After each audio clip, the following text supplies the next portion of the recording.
Hello guys, કેમ છો બધા? તો મજામાં જશો? તો અત્યારે તો જો સાંજ પડી છે, 6:30 થયા સાંજના ને બહાર મસ્ત પવન આવે છે. પવન આવે પણ વરસાદ નહીં આવતો, ખબર નહીં કેમ. વરસાદ નહીં આવે તો અમારી દુકાને ચાલવી થોડી મુશ્કેલ છે, કારણ કે ખેતીવાડીનું સામાન તો વરસાદ આવે તો જ વેચાય ને, એટલે જોઈએ. ચલો ત્યારે હવે તો અત્યારે તો બનાવવાનું ખાવાનું. અમારે ગड्डू ભાઈ ગયા ટ્યુશન ને કહી ગયા કે મમ્મી ઇડલી સાંભર બનાવજો.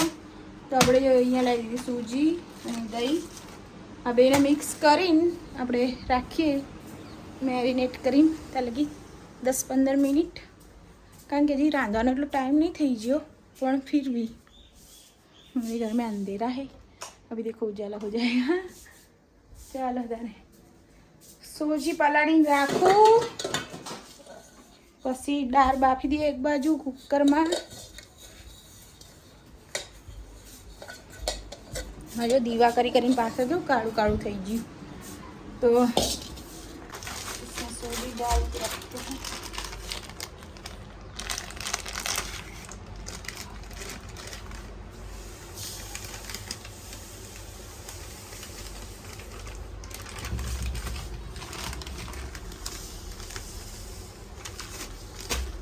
ગાઈસ હું પહેલાં સૂજી પલાળ દઉં, પછી આગળની પ્રોસેસ તમને બતાવું, કારણ કે ફોન કોણ પકડે પાછો હું વિડીયો બનાવું તો એવું થાય મારે, કારણ કે આરે ઘરે હે નહીં.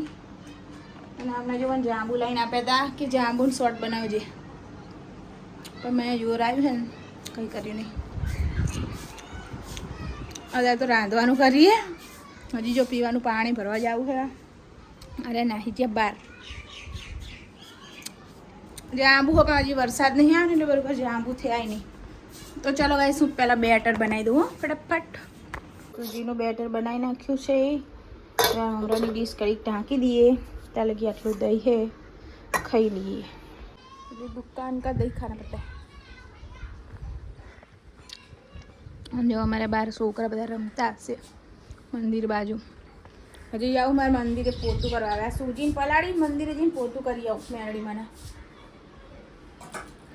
પછી મારે દીવા કરવાના.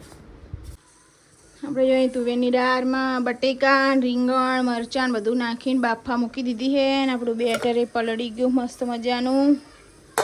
ટોકરીઓ હું લઈને આવી હું. જો ગડુભાઈ ટ્યુશનથી આવ્યા ખરા, અને માર ખાઈને જ્યાં ખરા બહાર. ટોકરીયામાં પાણી ભરીએ અને મૂકી દીધું. કાંઠે કામ કરવું એટલું મુશ્કેલ હોય કે ના પૂછો વાત. બોલો, ફોન પકડીએ ના કામ કરીએ, સંગાત થતું નહીં, પણ ક્યાં કરે, કરના પડતા હે, મજબૂરી હે. ચલો તાણ હવે ઢોકરા આ સૂજી પલળી જઈએ, ઈનો નાખીને મીઠું નાખીને ફટાફટ મૂકી દઈએ, એટલે ત્યાં લગી આપણી તુવેરની દાળ એ કમ્પ્લીટ થઈ જશે. તો ચલો ફટાફટ આ કરવા માંડું, બરાબર.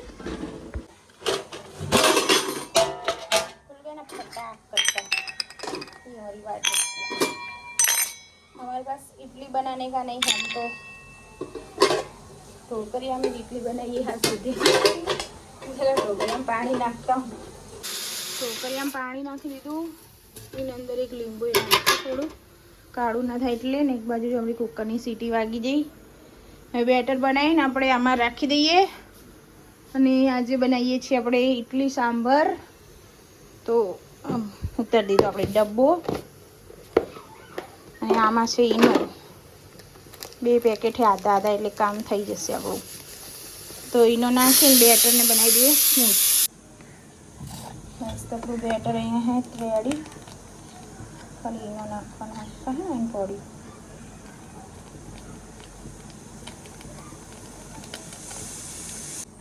તો આ રીતે બધા બેટર નાખી દેવાનું. એમ નાખવાનું ડેબ કરીને ફરી ભરીને રાખી દેવાનું. તો રોવા તો એનું કામ જ છે રોવાનું. જો આપણે અહીંયા ઇડલીનું બેટર ભરી દીધું આવી રીતે, અને અહીંયા ઢોકરી મૂક્યું એક બાજુ ને એક બાજુ દાળ બાફતા. ઢોકરી થોડું ગરમ થાય એટલે આપણે આને મૂકી દઈશું. પછી આપણી ઇડલી બનીને તૈયાર. પછી આપણે વઘારશું દાળ. એટલે ચલો આગળનું કામ પ્રોસેસ થોડી ગરમ થવા દો પાણીને, પછી કરીએ. દીવા જો મેં કર્યા હે પાછળ દેખાતા હશે તમને. તમારા ગડ્ડુ ભાઈ ગયા બહાર. હે રમે હા મેં જો લીમડાની ખૂણામાં દેખાય છે એની બાજુ. ગાઈસ જો અહીંયા મૂકી દીધું છે તો કરીઆમાં. હવે એક વાટકી ઓછી છે તો આપણે જઈએ ઘરમાં અને એક વાટકી લેતા આવીએ ને આપણે છીએ અહીંયા કણ. ચાલો એક વાટકી માટે મારે બધું ગોતવું પડશે ને પણ મિક્સ કરી દઈએ, ઢાંકી દઈએ. ચાલો પછી બીજું બાકીનું આટલું બેટર પડ્યું છે એને ઢાંકી દઉં પછી બનાવીશું. ચાલો તાલે આપણે ગડ્ડુની ખબર લેવા જવાનું કીધું હતું ને. હવે આવે બે દડો રમી.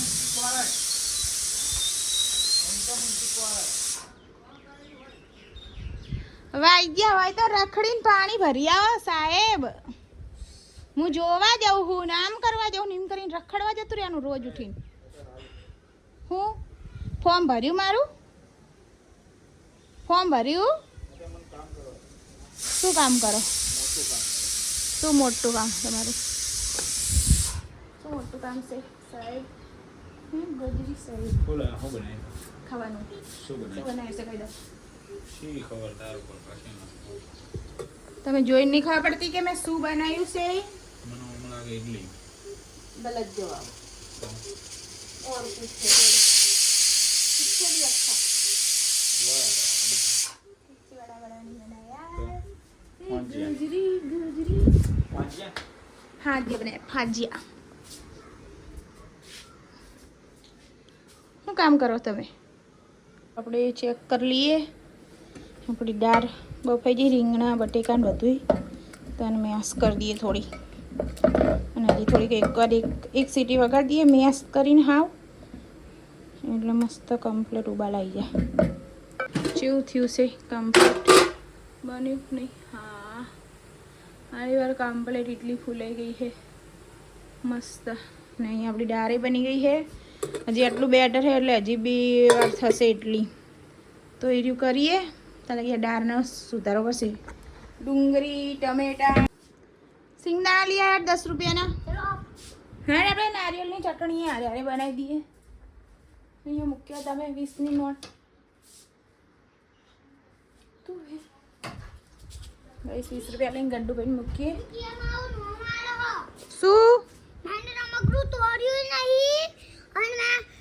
સિંગદાણા શું લાવવાનું? સિંગદાણા યાદ રહેશે ને?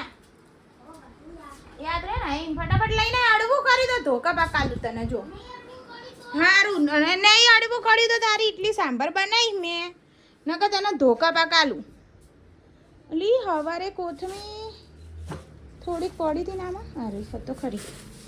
જો ગાઈસ આપણે ટોપરું ને આ બધું નાખીને ચટણી બનાવી દઈએ ગ્રીન નારિયેળની.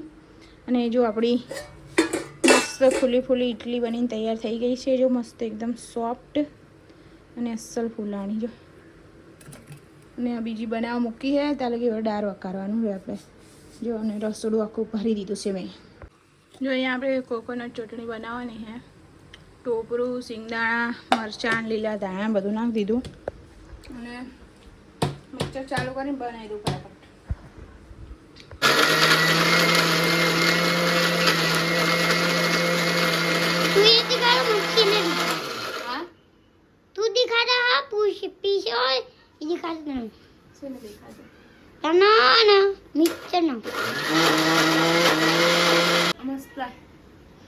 મને ખાધો એકલી ખાઈ મને ખાધો તમે તે બની મસ્ત. તો ગાઈસ જો આપણે અહીંયા ચટણી બનાવી દીધી અને આ બીજી ઇડલી બની ગઈ હશે આપણી. હવે બીજી ઇડલી બની ગઈ છે. અમારે અડધામ લાઈટ આવે ને અડધામ અંધારું રસોડામાં આવે એટલે આવું દેખાય છે. ઈમેલ તો તમે અહીંયા આવો ઘડી. પાપા ઇડલી બન ગયા. ઇડલી પાપા આ ગરમ હા ઇડલી મળી જાય. ઇડલી તમ હવે ડુંગળી ટમેટું સુધારીને તમને વઘારીને આલ દઉં. ચટણી બની ગઈ, ખાલી ચટણી વઘાર જ કરવાનો. ફટાફટ પહેલા ડુંગળી સુધાર દો. હા ચટણી સાંભાર સાંભાર જ બનાવું બાપા. ટામેટા ડુંગળી તો સુધારવા દો. જો તમે કહેતા હતા ને કે ઇડલી સોફ્ટ ના બના, ખાલી ટેસ્ટ કરો. તમે ખાલી ટેસ્ટ કરીને જુઓ છે એ બનાવી ખાવાની હે બરોબર હે એવું નહીં કહેતું કોઈ. આપણું મસ્ત સાંભાર બનીને તૈયાર છે અને અહીંયા ઇડલી બનીને તૈયાર છે અને હવે અમે જઈશું બહાર ખાવા મસ્ત ઠંડા ઠંડા પવનમાં. જો આ બે દડો બેઠા આય ખાટલો ઢારણ ચીપકું તપેલું પકડીને ઊભી રહી હું હેડા આવી ગયો બાર હું ખુલ્લી નહીં બની આટલી અસલ બનાવી તોય મસ્ત બનાવી મેં છો ના પાડી તો હું તાણ ખામી કાઢી રહ્યા બેઠા બેઠા હવે લઈને ખાવા માંડો બે જણા ઓલાને એક ઇડલી નાખીને અંદર સાંભાર નાખો અને એને સાંભાર નાખે ને તપેલું ગરમ હવે ખાવા તમે લઈને ખાઈ લો હું આવું પેલી ઇડલી કાઢીને બીજી થોડી પડી મારો ફોન આવી ચા પડ્યો જો ગાઈસ અમારે તો અહીંયા ખાવાનું બની ગયું મસ્ત વાતાવરણમાં ઠંડા ઠંડા અને અહીંયા બંને જણા ખાવા બેસી ગયા છે ચલો ના હોગે અને આપણે હવે ખાવું છે તો આજે બનાવી ઇડલી સાંભાર તો ચલો બધા જમવા. તો આજનો વિડીયો કેવો લાગ્યો લાઈક શેર અને સબસ્ક્રાઈબ કરવાનું ભૂલતા નહીં. તો મળીએ નેક્સ્ટ વિડીયોમાં. જય માતાજી.